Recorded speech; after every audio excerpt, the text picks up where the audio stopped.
Hello there, and welcome to a full wedding day through my EVF on the Nikon ZF or ZF, depending on which country you are from.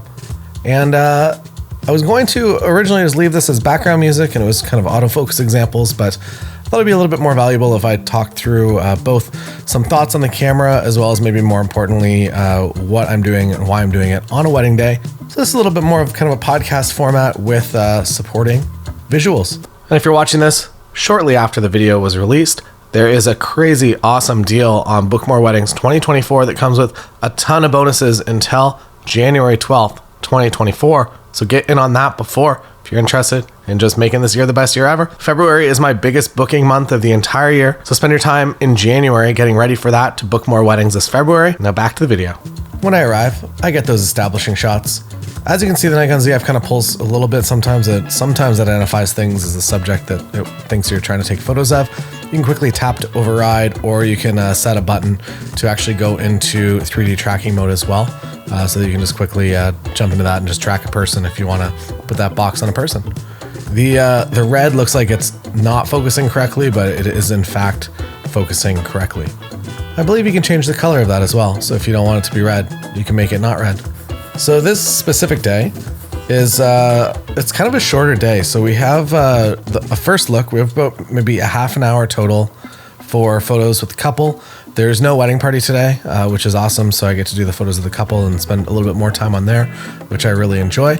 I'm also doing a live reaction video to what I'm doing here as well. So right now I'm going down to a very slow shutter speed, and I am a little bit overexposed there.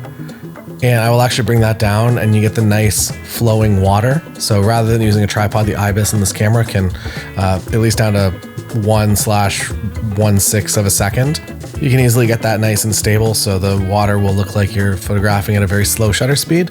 It's just a nice little addition. I'll also do that with couples sometimes if there's a waterfall in the background. I'll do a few, if the waterfall is out of focus a little bit or a little soft and the couple is the main focus, it kind of does it automatically, so you don't have to worry about it. But sometimes I will shoot a couple and I'll tell them to stay perfectly still, and I'll shoot maybe half-second shutters to add something like f/22. And it's, I don't know, it's fun to do. It's something a little bit different to experiment with, and I feel like that's important when you've been being a wedding photographer for a long time. Like I have, I've been doing this since kind of 2005, I guess, so a minute. I've also, I don't know if it was in this, but I turned off all the lights. So when I come into a room like this, this is the same as when I do real estate photography typically as well. Then I'll come in, I'll kind of evaluate the scene. If it looks like the windows are illuminating the scene mostly, I'll turn off any lights that are gonna add kind of that orange or yellow color cast. And even if things are a little bit underexposed, I would rather have good quality of light, like you see right here, than kind of that weird mixed light, even if it was technically a little bit brighter. On Nikon cameras, I'm sure I'll do it at some point throughout this.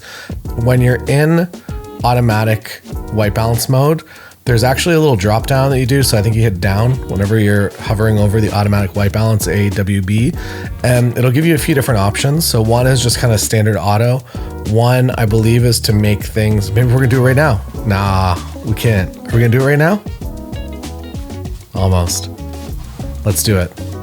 Nope, that's not it. You can do that if you want. You can kind of customize it perfectly like that. But there it is. Overall, that's the one I do. So the overall warmth of the image is kind of preserved. So it is a little bit warmer. And I don't know, I like to hedge my decisions. So if I have a few minutes and I can quickly kind of throw the lights back on and grab a few shots this way, and I'll just kind of see what end up looking the best in post-production. Because sometimes the things that you think are going to do the best don't end up being the best. So that's a lesson to me still. Every single day. I'm also stopped down to f5 there, and apparently I've remained on f5 to now for some reason.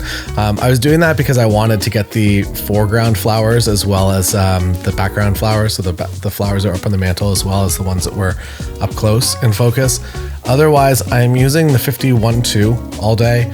On the Nikon ZF, I do not recommend it. It has definitely given me some pain. I'm going to make a video on the main channel at some point about how it actually gave me kind of like a tennis elbow type thing. And it's been about an actual month of pain.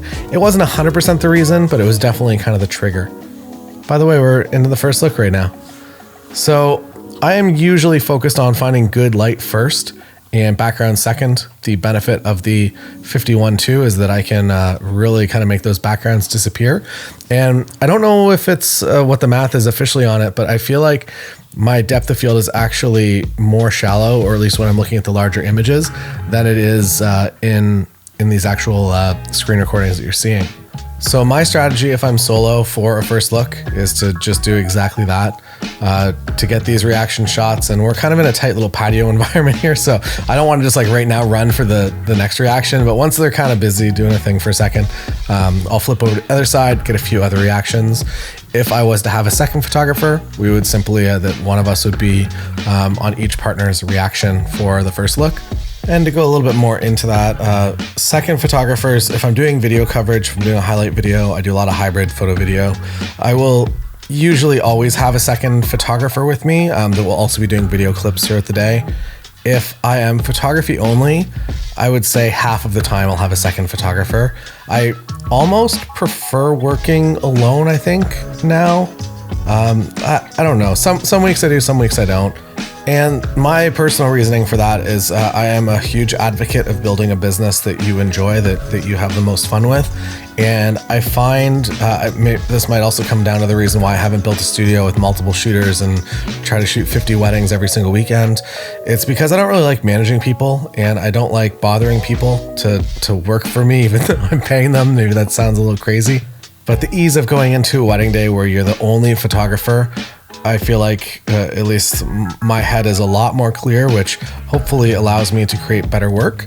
I do find that if I'm managing people, so sometimes I'll do my top package comes with kind of full video coverage as well as a dedicated cinematographer. I used to run a 2 cinematographer package with 2 photographers, and when we had a 4-person team out there, I'd be one of the photographers / I guess maybe dedicated photographer of that day. When I was doing that, I felt like I was just manager, that I wasn't really doing what I enjoyed doing the most, that I was kind of running around making sure everything was set up and double checking audio and making sure everything was going off as it should be. And while I know that I've hired people to do that, at the end of the day, it's my name on the contract and I'm the one that has to deliver. So if audio isn't connected or it's peaking or whatever and I can't use it, it's a serious problem.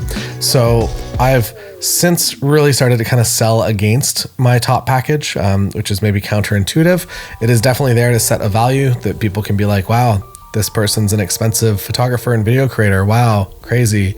And then my couples typically will go with either my 8-hour photo package or my 8-hour photo video package. And those are the two that I am the happiest with overall. When it comes to percentage of booking, I would say that last year, I'm going to say like maybe 80% of my couples booked a photo video package. So if you are curious about hybrid photo video highlight film coverage while also doing photography, well, I guess if you're watching this before Black Friday 2023, check out that Black Friday offer because it's really good. It comes with a lot of stuff, including my 2023 hybrid course. But if not, hop in over on the members website because you get access to my hybrid course as well instantly, as well as all my other courses and my contracts and everything. So now we are into the couples portraits section of the day. And I'm being very conscious of the fact that I know Sarah has a dress that I'm not going to make her just hold hands and walk through kind of a potentially dirty, muddy atmosphere here. So I'm being very conscious of that. We're placing the dress down. We're not moving. It's not my preferred way to shoot. I like to have movement usually. And I find that just helps people become themselves a lot faster. But since we're doing photos before the ceremony, I'm not going to risk, even on somewhat dry cement or pavement, I probably wouldn't really have them holding hands and walking towards the camera prior to the ceremony. After the ceremony, if it seems dry, it seems fine. That's a risk that I'm more willing to take. Also gauge this with your couples as well, that Sarah was super chill. Usually we're myself and the planner were kind of talking about it, that usually when you get a dress that has more of a footprint like this, usually the person wearing it is a little bit more protective of it, especially prior to the ceremony. Sarah was super chill with it. She's like, this is yeah, whatever you want us to do. I'm like, I know you say that, but I'm still gonna make sure that we don't get too off-roading prior to the ceremony. One of the bummers with this EVF setup is that I don't get audio from the actual wedding day. So apologies that you can't hear what I'm directing with, but I'm currently hiding behind a little tree. You can see the trees there. And this is one of the Nikon ZF struggles. If you want to shoot through stuff like this, even though the box will illuminate on them, it sometimes struggles to pull focus. Totally fine there. I would suspect that if the ZF is like that, that also the Z9 and Z8 will be. The workaround, I think, is to go into 3D tracking mode. So I typically will use all points or 3D tracking mode pretty much all day. And what 3D tracking is at least from my understanding, pretty much if you hit anyone's body with that 3D tracking point, it will find their face and it will track their face. And if they don't identify it as a person, it'll track whatever object. I think that to help the camera out as best you can, get as close to the person's face that you want to be tracking as possible. But it does seem to latch on very, very effectively. And even if they were to do their first dance and be rotating, you'll see this a bit later in this video, but even when people are rotating around a little bit, it actually will kind of stick with the person that you've selected.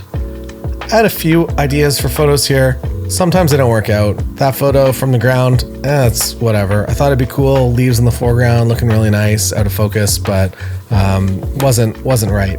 I like to get a little bit of variety from photos, both from focal length, so I want a few close-up photos, a few maybe half distance, and then a few wider shots. But I also like to kind of switch up the locations as well, so that if we do a lot, and I know that I have a lot of kind of green space, this is in the fall with fall leaves and color, I know that if I have a lot of that right now, that's kind of going to be a check mark for me. I do want to find a tree with a little bit more color, which we, spoiler alert, will find, and do a few photos there. But after that, I am pretty much totally happy to let the fall colors go and to let this be that section. And I'm also shooting this knowing that I'm going to be removing these things in the background, the pylons and the table. Generative fill, Photoshop, if you're not using it yet, for more complex things, it is a lifesaver. I would say one of the biggest advancements, I'll put a link, Imagen AI editing is like my #1 efficiency thing that I have done over the past year. But also now that I have that efficiency boost and that my galleries are pretty much edited entirely, I'll put a link in the description to that so you get 1,500 free edits. If you just go to the regular Imagen website, you only get 1,000 edits. So take the bonus 500 edits from the link and give it a shot. But the efficiency boost that it's given me has allowed me to spend a little bit more time refining galleries. So now I'm not spending, I don't know what I used to spend. I guess I outsourced it before, but I would get my gallery back and I would do kind of light edits. Maybe I would remove a couple exit signs if I found them really distracting, but now I'll go through, I'll actually even shoot things knowing that I'm going to be removing them in post, and I used to heavily avoid that. I still do my best to frame out like the exit signs, the running man signs at the top of rooms, and like pull stations for fires and light switches. But if they are in there and it's a composition that I like, I'm not afraid to shoot that and to give myself the couple seconds of work in post-production after, because I do feel like it helps me build a better product. And for years and years and years, when we only really had, I guess whatever the smart fill is, or content aware fill, when we only had that, I knew the limitations of it. And if there was a sign that was glowing and it was affecting the wall around it, I knew that content aware wasn't really going to be able to just remove that. With generative fill, it will go and just create something lovely for you. Sometimes it's a completely different scene or completely different wall. Sometimes that's okay. Sometimes it's wrong, but it's at least something. It's another tool in your bag to be able to make better work and to deliver better galleries to your clients. So this 51.2, you can't really see it here. I'll put a photo in. How about this? So this is the screen recording here, and here's a photo, a final delivered photo. As you can see, I don't really tweak the colors too much. Nikon colors in fall, like really, really pop. I would say that fall is the season of Nikon when you get those nice yellows and just warmer tones in the leaves. The camera really just comes alive. This is speaking to any of the Nikon cameras that I've ever used, going back all the way to DSLRs. I have always loved the Nikon color palette, and I love it even more on days like this in the fall. And I'm going to talk about color science for a minute here. So it's a thing that if you're first looking for cameras, you don't know which camera brand to go with, you might hear that Sony color science is trash, and it's not true. Sony color science is very nice now. The lenses are great. Every camera brand is really, really nice. If I had to give a blanket summary to the camera brands, I would say that Sony is probably the most accurate to real life, which is a positive or maybe a negative. Nikon is definitely on the warmer end, maybe a little bit more magenta, which I like for the work that I do for photographing people and portraits and wedding days. It seems to do the best for what I want. It also handles mixed lighting conditions very, very well, which I like a lot. And then I find that Canon is maybe a little bit cooler almost. I don't really know how to completely describe Canon, but I know that when I try to make a Canon file look like a Nikon file, which usually means me dragging the white balance and making it a little bit warmer, the Canon files will never look like my Nikon files, and the opposite way too, that Canon files will never really look like Sony files. You get them pretty close, and especially if you're using a tool like Imagen that's just going to automatically kind of do everything for you, it'll match all those cameras pretty closely. But I would say for ease of getting my image, my final image, to where I want it to be kind of straight from a raw file, I would say that Nikon is usually the easiest pathway for me. And I don't know if this is built in because I shot a Nikon D50 back in 2004, 2005 when it first came out. And I've just been kind of in that Nikon color space, and that's what my mind saw and I've maybe grown with. But yeah, I'm very, very happy with the colors that these Nikon ZFs kick out. This is our walk back. We're in okay light. And also there's a construction project right off the left-hand side of this frame, so I'm doing my best to kind of make a frame and not rely too heavily on generative fill to get the construction workers out. At least there's no more blue tarps over it. That's nice. I also know that while we are doing a few photos kind of walking back to the venue, we're gonna have to come back over this bridge to do the ceremony. And it's likely that we're going to get some more bridge photos on the way back. So I didn't struggle too hard to make that work because the lighting was a little not exactly ideal. I also like to just kind of switch up the lenses a little bit. So I used the 51-2 for a lot of the day. And then when we got into those really bright leaves, I switched the 24-70 f2.8. And I just like to have different looks. And then also I've had issues, two lenses. One was a Nikon lens, the 85-1.2, where like a center element kind of tilted and it was giving a weird focus pattern, which was a bit of a bummer for a few photos that I did at a wedding. And then I had a Tamron 35-150 for Sony also kind of become almost a tilt shift that it would back focus on the left-hand side, and it would be regular focus from like the center onwards to the right. So I just kind of hedge my, at least the most important shots, which are the couple from the wedding day, and I shoot with multiple lenses or multiple camera bodies. I think for this coming year, looking at 2024, there's a good chance that I'm going to be using two Nikon ZFs. So one potentially with the 40 f2. The 50 1.2 is an amazing lens, but it's just way too heavy on this camera. I love the 40 f2 that it is kind of soft bundled, that it kind of comes with a kit if you want it. And I have been very, very, very impressed with that lens. It's also very low profile. It's not intimidating. You walk into a scene, no one really is going to be turned off by a giant lens being put in their face. And you can just kind of quickly blend into essentially becoming an additional member of the wedding party for that day a heck of a lot faster, I think, with it. That's one of the benefits of using less gear. And I think the second camera choice that I would have, so I usually have kind of a main lens on one camera. It's usually either a 50 or an 85. And then my second camera is a little bit wider. I'll probably, I think optically, the 26 for the Nikon Z is maybe the best, but I have the 28, the SE version that looks kind of retro like this camera. So I might even be shooting like a 40 and a 28 combo for a little bit of next year. Time will tell what I decide with that, but that sounds like a pretty nice kit. Two little camera bodies, and it feels freeing almost after using the Tamron 35-150 for a lot of this past year. That said, 35-150 is by far the best ceremony lens that's ever been made, so it still will be in my bag, and I am so happy that it's for both Sony as well as Nikon, because those are primarily the two cameras that I shoot the most. Here we are. Nikon will do this fun thing where it identifies a lot of flowers as faces. It's not a big deal. It will prioritize a human face over a 3/4 face of a flower, but it is something that's funny. I also don't know if you noticed it, but there's some slight banding that you're seeing in the EVF. The lighting it's not turning off and on, even though it technically is in real life really fast.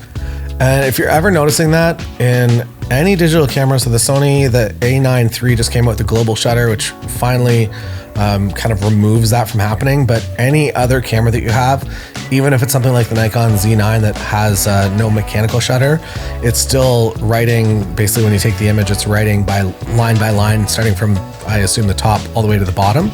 So what that means is it's catching that light at different spots while the lights, kind of the LEDs, turn off and on really fast. And we can't see it, but if you photograph a room with a bunch of LED lights at 1/5000th of a second shutter speed, you will see that probably all the lights are off, or most of the lights are off. Whereas if you photograph it at 1/50 of a second, you're going to notice that those lights are mostly all going to be on at full intensity. So if you are going into a scene that is incandescent lights or lights on dimmers, please do a few test frames that what you're seeing through the EVF might not actually be what the camera is recording. So it is important to do that and make sure that you're at the correct shutter speed for the scene that you're in. And sometimes that conflicts with what you want to be doing. So for instance, if you're in a space and there's people moving around, your brain says you want to be at 1/100 of a second in order to capture and freeze the motion, or maybe even higher. But your camera is telling you that if you want all the lights to be on, you want it to be nice and cohesive looking image, that you have to be at 1/40 of a second. That's something you kind of have to balance. And yeah, you can go kind of in the middle and you can have some of the lights flickering on and off, and that's fine. But it is something to definitely be aware of and to test and to be reviewing images rather than just taking the pics and thinking that they're great, because they might not be. I tell my couples in the first meeting that like 90% of my coverage is candid, and I think that that's still true. Maybe a larger section of the day is when, even when the couple and I go out for photos, I'm not posing them the entire time. Typically on a photo session, you'll see it later after the ceremony, a lot of what I'll be doing is just walking with them and taking photos and finding new small locations and stopping for maybe 30 seconds to a minute at each of them. And a lot of that within that is kind of, I would call it candid, even though it is part of the photo session. So that's something that I talk to all my couples about in the first phone call, or I find a way to interject that into the conversation so that we're all on the same page. And a lot of my couples seem to really, really appreciate that. And that seems to be what they're looking for. And I identified that pretty early on. It was something that I heard in the first wedding meetings that I ever took. And I just decided that that was going to be part of my business because, one, it's the way that I enjoy operating the most. But two, it's also something that seems to be in demand by couples. And I think it's important to identify that. Whatever you're hearing in those wedding meetings, and you can kind of turn into your marketing, or you can write that into a promotional video, I would 100% recommend that. So I'm still on cloud white balance here, and I feel like it's okay for the next, I think we can maybe get through the ceremony with it, but it's like on the verge of being just a little bit too hot. I am shooting raw files, so you can do whatever you want to them in post-production, or Imagen can edit them for you. But I would still recommend getting things as close as you can in camera, even if you are using AI or if you're using outsourcing and a human's doing it. Also, the monitor only that keeps popping up is because for some reason, every time I turn my camera on, it keeps popping me into EVF only mode, and I have to override that. I think it's because the screen recorder is plugged in and the HDMI or something. I don't know what the deal is, but anyways, it keeps making it go to EVF only. So I keep switching it back to monitor only because that's how I shoot. Maybe that brings me to my next point here. And I'm going to say 99.5% of every wedding day, I shoot with the LCD screen only. Sometimes in like a very harsh backlit condition or something that I really need to be able to get light out of my eyes and be able to see what I'm actually doing, I'll use the EVF. But other than that, I am pretty much screen only throughout the entire day. This change happened in 2020 when I had to wear a mask, and I would fog up my viewfinder anytime that I went to take a picture, and I slowly switched to screen. And now I am just the most happy using it in that format. Ergonomically, maybe it's not as nice, but I feel like the images that I'm capturing, I am happier with overall. Another thing I'll mention with the switch to mirrorless from DSLR is that I shoot way too many images now. And maybe not. I have there's a video on the channel, full wedding day with my friend Liam. Liam averages, I think, somewhere around 10,000 photos for a wedding day now. He shoots an Nikon Z9. There's no mechanical shutter in there, so every time you hit the shutter, there's no like physical feedback. I think there were Canon rumors that Canon is developing some sort of little buzz, so whenever you hit the shutter, you get like some sort of that feedback. I think that'd be pretty neat to have, I think, because you can turn the sound completely off if there's no shutter in your camera, and you just take way too many images. The other positive and negative is that you get pretty much every shot on a mirrorless camera in very, very nice focus, with eye focus and face detect and everything. There's very, very few throwaway images. So I'm making it conscious effort every wedding day to shoot a little bit less, that I don't need to overshoot every single moment. If there's something really important happening, yeah, I'll take a few bonus photos, but you can see by the S that's in the box there up in the kind of top middle left, that I'm on single shot mode. So that means every single time you see the little blackout of me taking a photo, I'm actually hitting the shutter button. And I believe there's only blackout like this in mechanical shutter mode, that if you're on silent shutter mode with this camera, I don't think it shows you any black. But what, at least from user experience, when you're taking the picture, weirdly, this only happens half the time for me and the Nikon guys that were here for Canada Photo Summit. You can come to Canada Photo Summit if you want. Search it online, April 22nd to 24th, Waterloo, Ontario, Canada, next year. I'll be there. And I was talking to the Nikon team and I was like, why do I have blackout? Because in their cameras, they did not have blackout. And they were a bit confused. And then I realized it only happens half the time. So the other half the time, what it's doing is it's just duplicating the frame. So if I was to take that image through my actual EVF, through my screen on the back, I'm not seeing that little black blip. I'm actually just seeing the same frame repeated, and it just kind of almost lags on it just a little bit. You don't even notice it in real life though. So my ceremony lens of choice was the 24-70. That's why I'm at 2.8, and I'm at ISO 3200. I am comfortable. I would say if I had to go up to 10,000, that's fine. 6400 would be like a reasonable place to be. Also be aware, if you have, you can see it's up in the top right-hand corner there, that I have D-lighting set to off. I love the look of the JPEGs on the back of the camera when you have D-lighting set to normal or even high. The downside is that if you're reviewing those images, you'll actually end up having the raw file be maybe a stop darker than that actual processed JPEG you're seeing on the back of your LCD whenever you take the picture. So something to be aware of. It's a very, very nice to look at. It's honestly, it's very, very nice for video also, but for photo, in my experience, when it was set to normal D-lighting, it was usually about one stop under.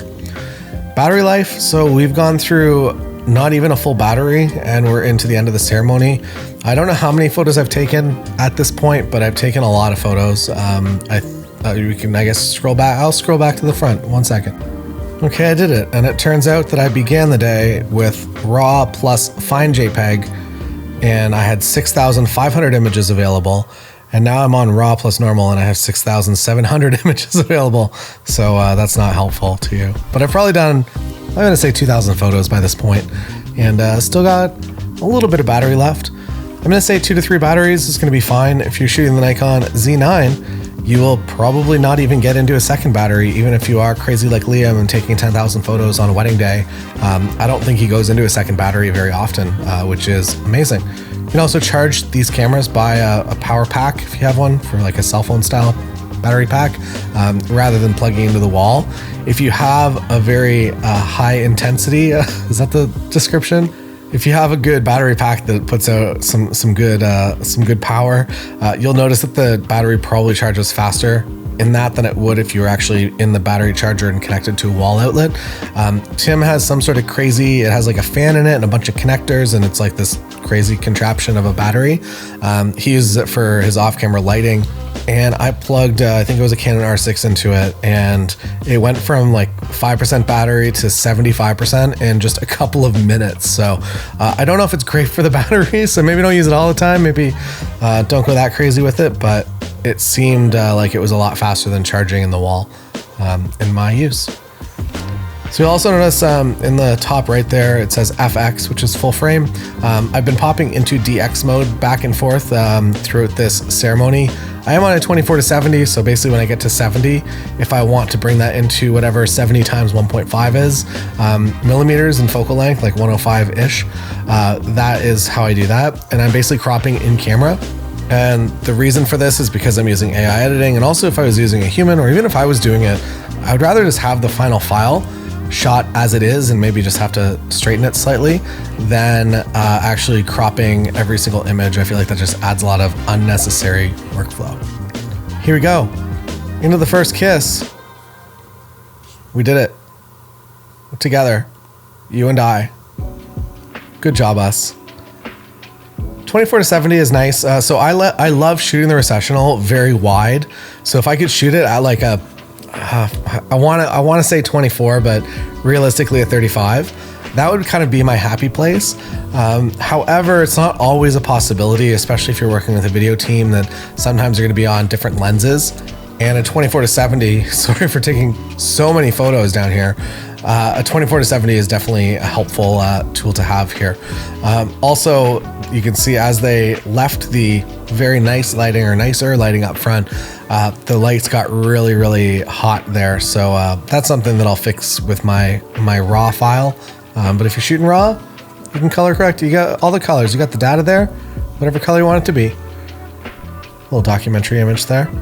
So since I am a solo photographer today, I'm basically trying to get as much coverage here as I can, because I know that where everyone's going for cocktails is not an easy place for me to get around to get. The lighting is okay, but logistically to move around and to get different shots is kind of challenging. And I know there's gonna be a lot of people in that space. So if I can do a few photos here and start documenting a few of the guests and get a few keepers from that, maybe follow them outside, I'm setting future Taylor up for success, that I won't have to do as many in cocktail hour if it is a little bit more challenging. Here we go. I'm helpful there. I'm not really helping that much. I just hit a button. 3D tracking mode, moving back to everything tracking mode. For family photos, it's fine. I put everybody on just one line there, so I try to get everyone's eyes on the same focus plane. And that means that if you're shooting at 2.8 or 3.2, or even, I would say even at 1.4, if you're shooting like a 50mm lens right here, everyone would be nice and in focus. When you start doing second lines, or even like here how someone's kind of like maybe a half step out from the group, and sometimes you'll get that either for mobility concerns, or if there's just too many people that are trying to get in the frame, or because of the space that you have to photograph everyone in, if you have kind of like a set, or you're trying to do it at the front of the aisle. If you have to build multiple layers of people, I typically will go down to, if I have 2 layers, I'll also want a lot more light, so I'll usually go down to something like f8 if I have 2 layers, or maybe f11 if I start to get more and more layers. And if I don't have the light that I need in order to shoot at that higher f-stop, I'll typically bring out a bounce flash, so I'll be bouncing a flash off the ceiling directly above me. I do my best to stay away from direct flash for family photos. I might do 1 or 2 with a couple, but other than that, I will typically be bouncing my flash and just kind of making it blend into the scene as though it is just a light source that is naturally present. There is, over on the member site, there's a full off-camera flash guide for wedding photographers. And I think on the main channel, there might be a few off-camera flash videos as well that you can check out if you want to learn a little bit more. There's also a link in the description to my wedding day shot list. Typically, if it's a smaller wedding, it's a nice to have if my couple wants to give me a list of specifically just the family photos, but it's not necessarily a requirement for me. And a lot of it is figuring out who everyone is. So you probably saw everybody come down the aisle, so you probably have a pretty good idea. Maybe you met them prior to that. After, for the family photos, I'll typically start with a group shot of everyone. So like all immediate family, including spouses of other people that are immediate family. And I'll work my way down from there. And typically if you just say like, hey, we'd like to do, Sarah, your side is next, people will kind of figure out what that means, and you're not going to be yelling out like, okay, here are the 10 people I need for this next photo. You can just kind of say sides and then make it smaller from there. And typically we'll also do a photo with each, the child that's getting married and each of their parents as well, individually as well as together. As you can see, the ceremony is over. My battery is finally into the red, and I don't know, when it starts flashing, we got problems, but I'll swap it in a second here. If this was the first kiss and it was reading red, I would have swapped it, but because we're just out taking some photos, it's no problem at all. Sorry, this should have come with a bit of a strobe effect trigger warning. Moving inside, as I mentioned, you can do keep overall atmosphere or warmer colors. You can see what works. I think overall atmosphere actually works really well in this room, even though that kind of goes against what I typically do. And here I am immediately second guessing that. I'm like, there's no way that the A1 is the right one. All right. I don't know why I did that, because A1 is clearly the superior choice. Although this looks good as well. So for details, it's nicest if I can wait until all the candles are lit. We're gonna do a room reveal as well. For the couple can have a little walkthrough. They can practice their first dance, and I can take a few photos of that. For the details though, if candles are lit, that's awesome. I'll typically do a pass through earlier in the day as well, where I'll just kind of get shots just so that I have them just in case. And then I'll come back and hopefully get these shots as well. But sometimes you'll run into environments where when they light the candles, that the cocktail hour is going to be in here, and you're not going to be able to get those nice room shots. It's nice for the couple to have one or two. It's nice for your marketing efforts as well, to give to the florist to send off. That's how much I had to correct I could have just left it on A1 and it would have been closer to that. I like to have photos to give to the venue, to give to the florist, to give to the decorator, everybody that's involved. So some of them are for the couple, and then some of them are also kind of just marketing. Also for wedding magazines and blogs, typically they don't really care who the couple is, that they want maybe one photo of dress and suit. But other than that, they just want details of the wedding day, that's usually the number one request. So if you're looking to get into wedding magazines and you have 150 detail photos of the day, you have a much better chance than if you have 10 detail photos and 150 incredible photos of the couple. They're always going to choose the details over the couple. So cocktail space, not as challenging as I would have thought. I like to do a little lap, so I'll do a few cocktail hour photos and then I'll come back in here and maybe do some details or just pretend to stay busy for a minute. I find that cocktail hours, that people will usually hang out in the same group for maybe 5, 6, 10 minutes, and then they'll move on to another group, or they'll go get a drink and they'll end up somewhere else. And the main thing that I'm usually looking for is good pockets of light. And when people find themselves in that pocket, I will take their picture, but there's no sense for me to hang out there for 20 minutes and photograph the same people standing in that nice space of light. Here we have everybody entering. Again, just picking up some candids. Maybe a few of these end up getting final use. Maybe it's just me practicing for the entrance that's about to happen through this same door. And just a note here, on my 51.2 that I'm on now, I'm at ISO 640, whereas I was pushing, I think 5,000 or 6,400 when I was at 2.8. So push to get lenses that allow a little bit more light in, if even just for the reception part of the day, even though you can get it done with a 24-70. So here we are outside, and I rarely get to do kind of this perfect blue hour time of day. These photos added up very, very nicely. And you can either use off-camera light or you can use the street lights like we're using here. So they're illuminated a little bit more in kind of that orangey light, which means that the background is naturally going to go even more blue, and just, I don't know, it's gonna look real nice. The reason we got to do this little shoot is because they were just taking everyone's orders at dinner. And we were like, we got 5 minutes, you wanna go for a quick walk? And they said yes, and we did. I prefer, as you've seen throughout this day, that we did, yes, maybe a half-hour photo session at the beginning. Then we also did that 5-minute photo session on the walk from the ceremony back to the reception, another 5-minute session here, and I'll be very, very happy with those.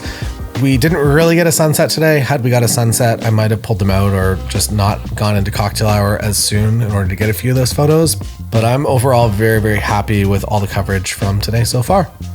So I am on the 50, but I would say most of the time I'm probably on an 85 1.8 at this point in the day.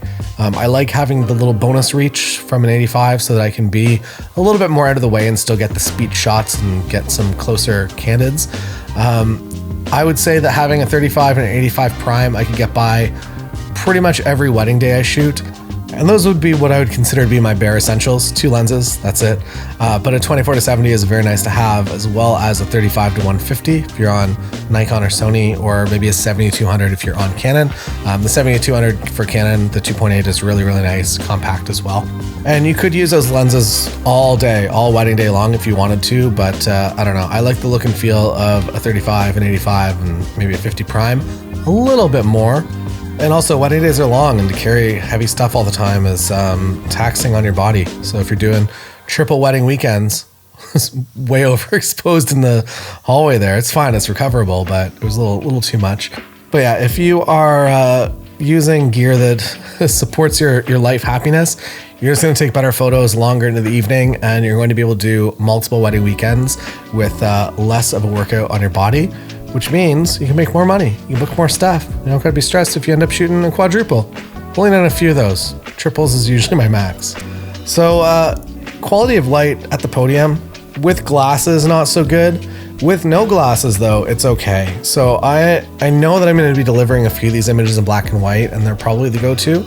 I could bring out a flash at this point, but I find flash to be just like a little bit annoying and to take a little bit away from the actual guest experience.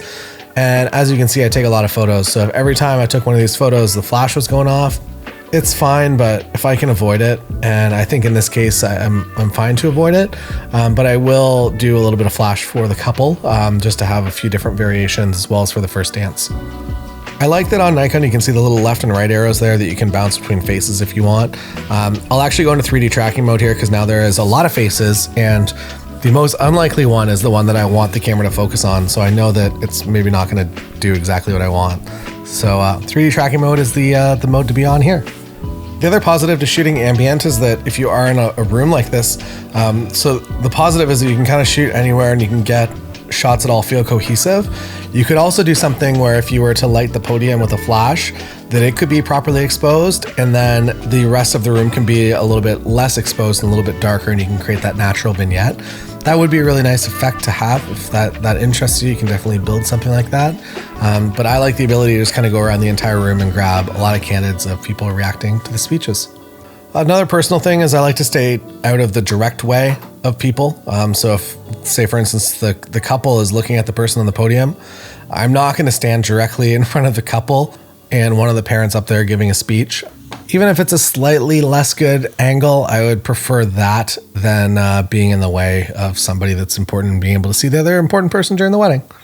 Here we go into where'd all my display settings go? Turn them off. This is with the 24-70 and a 50th of a second shutter speed. So a little bit slower, but I was at 8000 ISO with that wider lens. So maybe I might consider adding a 24mm prime rather than the 24-70. I don't know what I'm doing with my settings here. I think I had a thing to tell you about and then I forgot it, but I did it and now we're here. I don't love doing table shots. I don't mind doing this. A table shot is when you actually go around to all the tables and everyone stands up and they all put an arm around each other and you smile and you take their picture. I don't love doing that because typically, logistically, it's just really hard because you'll get to a table, one person will be missing, they'll go find that person, and then someone else will be missing, and it's just not the best. If you do have to do that, my recommendation for you is to do it pretty much as soon as everyone sits down for dinner, before anyone has food on the table, and just get the couple to go around with you. So I now have a flash set up over my left-hand shoulder there. And because I haven't figured this out yet, I'm sure that this is an easy solution, but I have a flash controller on here right now, as you can see. And what it's not doing is it's not increasing my ISO. So when you'll see a little bit later, when I actually have a flash on my camera, there'll be a little lightning bolt, and then it will increase what you're seeing on the viewfinder, so it'll look like a properly exposed thing, and then the flash will come in. It's nicer.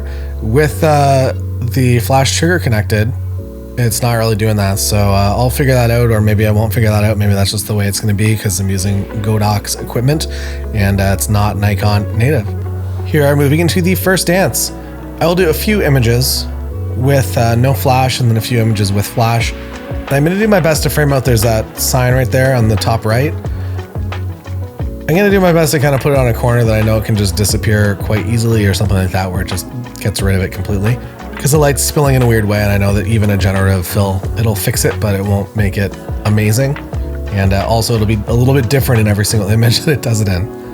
I'm a little bit at the mercy of my 50mm lens here. I can go into DX mode and get some crop on it, but I think that where I want to be is in between where I'm standing, in between those tables, and like a quarter crop mode or something like that is kind of what I wanted. So I've moved my body rather than dealing with that. And I like it a little bit better up here. You can also use the wall off to my right here is, well, it's not a white wall, it's close enough. It's kind of a lighter gray. You could definitely run bounce flash off of that as well. I find, at least in the off-camera flash course on the members site, You'll see that I bounce light off of a bunch of weird subjects, and sometimes it's not ideal. Sometimes if you're bouncing off wood, it's going to kick back really orangey light. Sometimes you can color correct that in your camera, so just selecting the white balance or modifying a white balance in order to kind of basically achieve a regular white balance from a very bizarre bounce. That's something that I enjoy doing, and I would way rather do that and keep my flash kit low profile than setting up like a big octo box or something on the dance floor. You can also stash strobes in corners too, but if you have really high powered ones, you can put them in the back corners and basically overpower everything that's going on in the scene, which is maybe good, maybe bad. If it's really challenging lighting, maybe that's good, but if it's lighting that they've designed, maybe that would be a potential negative. And by the end of it, I kind of figured out that the best look that I liked was actually the door that you can see right there was kicking out enough light to basically look like a big softbox, and I was pretty happy with the results from that. So that's what it looks like if you have the controller. But now I'm gonna put a flash on. You see that little lightning bolt means I have a flash on top of my camera rather than the controller. And it's increased the ISO a little bit, or not the ISO, but it's increased what the image that I'm actually seeing looks like, so I'm able to focus a little bit easier. And the autofocus capabilities of this camera, super happy with it. If you are a user of the Nikon, the Z6 or the Z6 II, in lighting conditions like this, you definitely will start to struggle. With this camera, I am very happy, to be honest. I could not even use 3D tracking. I could just use all points and let the camera make all of its own decisions, and it would honestly be pretty darn accurate to what I want it to do most of the time. So the struggles of low light are gone with Nikon, and I'm very, very happy about it. So we're moving into the last couple of minutes of the video. If you have any questions, feel free to put them in the comments below. I will be using this camera a lot over the winter, and I don't have a lot of weddings over the winter. Most of my weddings are beginning again in April. We intentionally take the winter off to travel, do some YouTube content, as well as just have some fun because we work pretty hard over the summer. It's kind of the reverse teacher thing, I guess, that teachers get the summer off. We get the winter off. We also live in a place where it gets cold and snowy, and people have a dream of a very, very nice winter wonderland wedding, but it's rarely the actual case, and it's just cold, and it's we never really feel like we're delivering our top tier product in the winter. So that is another reason that we kind of lay off the winter weddings a little bit, and we just say no to them, and we do other things that generate income and fun also. So that's it. That's all. Thanks for being here. And don't forget to get it on the crazy deal. Book More Weddings, updated for 2024, comes with a ton of bonuses until January 12th, 2024. See you again next time.